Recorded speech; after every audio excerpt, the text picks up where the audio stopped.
오늘 최고위원회는 박근혜 대통령 탄핵소추위원회 연세회의로 진행하겠습니다. 추미애당 대표 속개선으로 더불어민주당 제66차 최고위원회를 속개하겠습니다. 네, 회의를 속개합니다. 추미애당 대표 발언이 있겠습니다. 네, 대통령 탄핵 심판이 사실상 2월을 넘겨야 하는 상황이 됐습니다. 적어도 2월 말까지는 이 지긋지긋한 상황이 끝나기를 바랐던 국민적 기대를 저버린 헌재의 결정을 대단히 유감스럽게 생각합니다.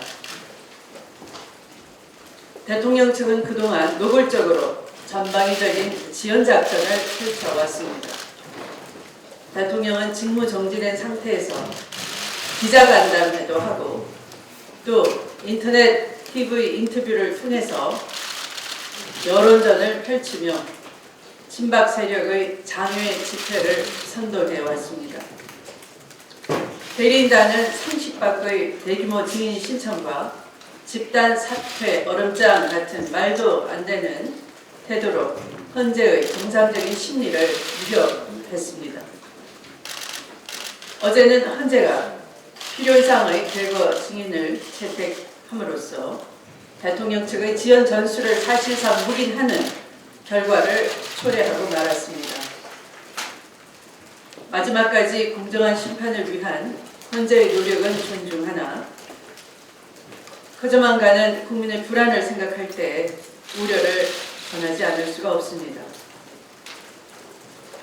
대통령은 헌재 직접 출석 카드를 갖고 탄핵 심판을 늦추려는 최고의 꼼수까지 준비하고 있다는 추측도 들리고 있습니다. 대통령은 앞으로 5회의 남은 심리 기일 안에 출석하지 않는다면 더 이상 출석하겠다는 꼼수에 대해서 헌재가 여지를 두면 안 될 것입니다.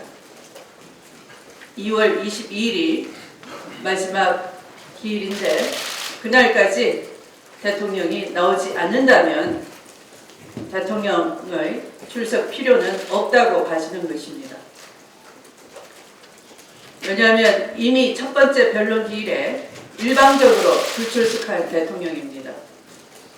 그 후로 기자간담회와 인터넷 방송 인터뷰를 통해서 또 본인의 의견서를 헌재에 제출해 자신의 주장을 충분히 펼쳤다고 보여집니다. 따라서 대통령의 진술을 듣기 위한 출석은 탄핵 심판의 필수도 아니고 변수가 되어서도 안 될 것입니다. 국회에서 탄핵 가결된 12월부터 2월까지 무려 석 달 동안 국민의 탄핵 찬성 여론은 꾸준히 78%대를 유지하고 있고 계속 상승하고 있는 중입니다. 광장의 촛불이 일시적으로 줄었는지는 몰라도 탄핵 민심은 한치도 흔들리지 않고 있다는 것을 헌재는 또 명심해야 할 것입니다. 우리 당은 오늘 11일 대보름 촛불을 기점으로 조기 탄핵과 특검 연장을 촉구하는 총력 투쟁을 국민과 함께 전개해 나갈 것입니다. 이를 위해 오늘 최고위와 탄핵소추위원 연석회의를 하였고 또 앞으로 야3당 대표회담을 열어 조기 탄핵 완수와 특검 연장을 촉구해 나갈 것입니다.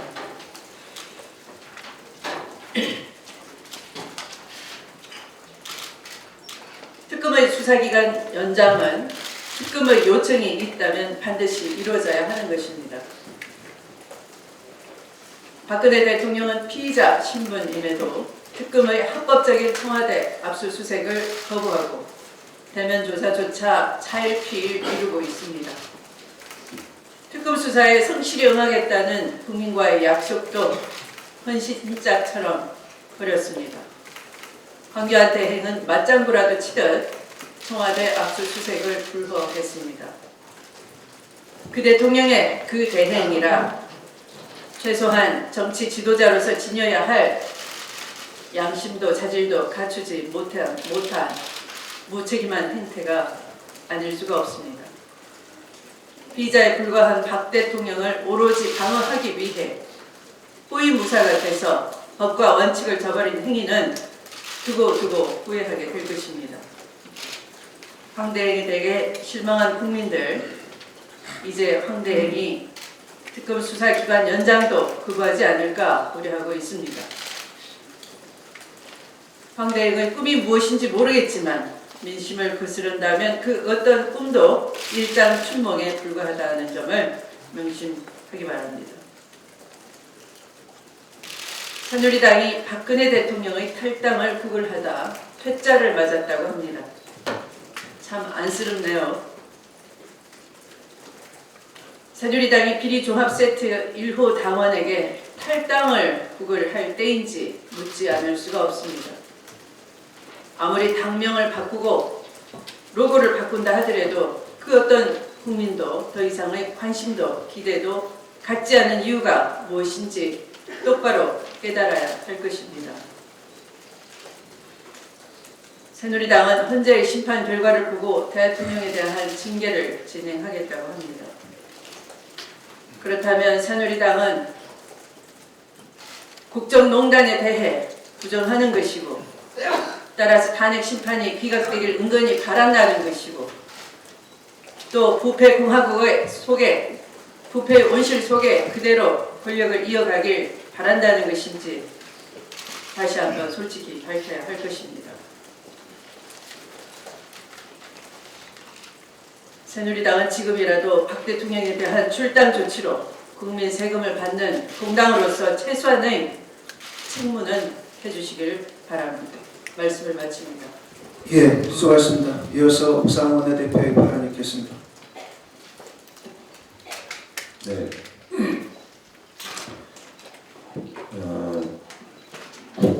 국정교과서 자체로 3월부터 신학기부터 채택이 되려면 지금 각 일선 학교에서 2월 10일까지 신청을 하고 신청한 학교를 연구와 교류 지정해서 이제 책을 배포하게 됩니다. 어제 국사편찬위원회 위원장을 하셨던 이만열 교수님 그리고 대한민국 현대사 역사학회 거도인 서중석 교수님 모시고 국정교과서 저지위원회 회의를 했습니다만 여기서 제가 굉장히 충격적인 이야기를 많이 들었습니다. 지금 국정교과서 이 내용을 보면 오류투성이 교과서다 이렇게 말씀하시는 겁니다. 그러니까 관점의 문제, 뭐 친일을 넣어야한다든가 독재를 넣어야한다 이런 관점의 문제도 심각하지만 역사적으로 볼 때 사실이 아닌 것을 사실인 것처럼 기술되어 있는 내용이 최소한 50군데가 넘는다. 그런데 이런 오류투성이 교과서를 아이들에게 가르치겠다는 얘기냐? 바로 이 문제입니다. 예를 들면 단적인 예가 이런 겁니다. 윤보선 대통령이 어떻게 선출되었나? 역사적으로 보면 이분은 당시에 상원 하원 합동총회에서 대통령으로 선출됐는데 이 국정교과서에는 국민이 직선으로 선출한 것으로 기술되어 있습니다. 아니 오류를 범해도 어떻게 그러면 예를 들어 입시 제도에서 다음 주 국민이 직접 선출하지 않은 대통령은 이런 질문을 했을 때 윤보선을 뭐라고 합니까? 만약 국민이 직선으로 선출한 대통령이라고 생각해서 윤보선 씨를 답으로 정한 학생들은 대학 입시에 탈락하게 됩니다. 이런 말도 안 되는 교과서를 가지고 아이들 공부시킨다는 게 말이 되겠습니까? 한일 협정의 협정 내용이 몇 개인가에 대한 기본적인 숫자에서도 틀리고 이 역사학자라면 누구나 알 수 있는 기본적인 사실조차 확인하지 않고 교과서를 급히 만드느라고 최소한 50군데 이상이 이 정도의 오류로 가득 차 있다. 이런 오류투성이 교과서를 3월부터 아이들에게 보여야 되겠느냐 하는 문제입니다. 결국 이렇게 기술된 것은 역사적 사료에 기초해서 역사학자들이 기술해야 할 교과서를 비전문가들에게 맡긴 결과 여기저기서 베끼기 짜깁기로 일관해서 교과서를 만들었기 때문이라고 합니다. 저는 다시 한번 교육당국에게 이야기합니다. 어차피 대통령 선거가 끝나면 누가 대통령이 돼도 이 교과서를 채택할 수 없게 만들 텐데 2, 3개월간 학교 현장을 혼란스럽게 해서야 되겠습니다. 또 일산학교 교장 교감 선생님에게도 호소드립니다. 오류투성이의 역사 교과서로 아이들을 가리키고 그 대가로 연구학교 지정이 돼서 약간의 떡고물을 받는 것이 과연 교육적인 태도이겠습니까? 국정교과서 반드시 폐기되어야 한다는 점을 다시 한번 강조하고자 합니다. AI에 의해서 구제역이 지금 확산되고 있습니다. 황당한 것은 백신 정책이 아무런 소용이 없다는 것입니다.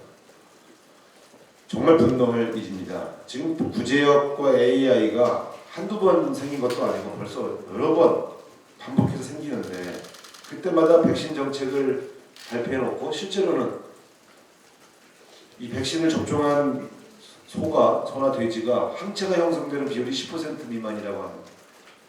백신 접종 정책이 잘못된 것인데 소 잃고 외양간 고친다는 얘기 벌써 10번도 더 했는데 소 잃고 외양간도 안 고치고 있으니 이 나라 정부 당국은 정말 무능하고 한심한 거 아니겠습니까? 언제까지 농민들만 눈물을 흘리고 이렇게 형편없는 정책을 관리하고 집행한 관료들만 계속해서 장관해먹고 차관해먹고 승진하고 있습니까? 저는 정말 이번만큼은 근본적인 대책을 만들어서 다시는 이런 형태의 허술한 백신 정책이 농민들을 울리지 않도록 만들어야 한다는 점을 다시 한번 강조하고자 합니다. 노후 원전 재사용 허가가 법원에 의해서 취소 결정을 받았습니다. 사표 규정입니다. 원자력 안전위원회의 위원 구성, 또 안전성 점검, 또 각종 허가 절차 등에서 법을 제대로 지키지 않았다는 것이 법원에 의해서 확인되었습니다.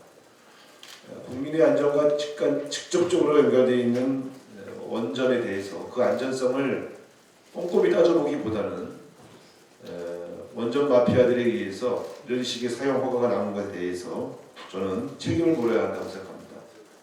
관련 당국자들은 최종 심까지 받은 다음에 판단하겠다 이렇게 이야기하지만 국민의 안전과 관련되어 있는 법원의 결정을 지금이라도 존중해서 지금까지의 원전 허가, 특히 노후 원전의 재사용에 대해서는 보다 엄격한 기준을 적용해야 한다는 점을 다시 한번 강조하고자 합니다. 예, 수고하셨습니다. 이어서 김영조 최고위원의 발언이 있겠습니다.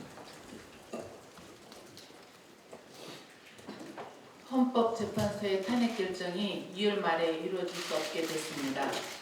헌재가 22일까지 추가 변론 기일을 잡았기 때문입니다. 박근혜 대통령 측이 조직적으로 탄핵 심판을 방해해 벌어지는 일입니다. 대통령 자신과 최순실만 있고 국민은 안중에도 없습니다. 정말 염치 없는 일입니다. 국가와 국민을 생각하기는커녕 오히려 국민을 우롱하고 있습니다. 대한민국을 얼마나 더 만진창이로 만들 작전입니까? 일국의 대통령으로서 최소한의 양심은 있어야 하지 않겠습니까? 박 대통령 측이 무더기 증인 신청을 통해 또다시 지연 꼼수를 부릴 가능성도 점쳐지고 있습니다. 심리를 계속 지연시켜 3월에 또 한 분의 헌재 재판관의 퇴임을 활용해 탄핵 심판을 끝까지 방해할 가능성도 있습니다. 박 대통령은 몇 달째 주말마다 촛불을 들고 있는 1200만 명의 연인은 1200만 명의 국민들은 안중에도 없고 극우 세력을 등에 업고 정권 연장에만 혈안이 되었습니다. 헌재에 정중히 요청합니다. 대통령과 국정농단 세력 그리고 극우 세력에 끌려가서는 안 됩니다. 자고우면하지 말고 헌법 수호의 길과 대한민국을 위해 단호하게 걸어가 주시기 바랍니다. 박근혜 대통령에게 다시 한번 엄중히 경고합니다. 이미 국민의 판단, 역사의 판단은 끝났습니다. 이제 그만하십시오. 이상입니다. 예, 수고하셨습니다. 이어서 송현석 최고위원의 발언 있겠습니다.